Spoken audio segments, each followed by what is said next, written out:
সবাইকে অনুধারাময় কাব্যিক শুভেচ্ছা এবং নান্দনিক অভিনন্দন জানিয়ে আমি সৈয়দ রানো পাঠ করছি আমার লেখা বোধের পদাবলী।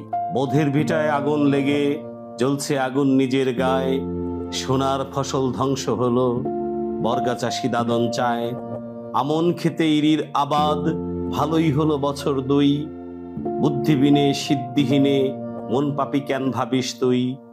গাজার আবাদ হচ্ছে দেশে, পারলি না মন তাও খেতে। হেল করেছিস এখন কেন, ভিক্ষা মাগিস হাত পেতে। ধান্দা ফিকির যতই করিস, আসবে এমন কঠিন দিন। আজরাইলে ধরবে যেদিন, শুধতে হবে সকল ঋণ।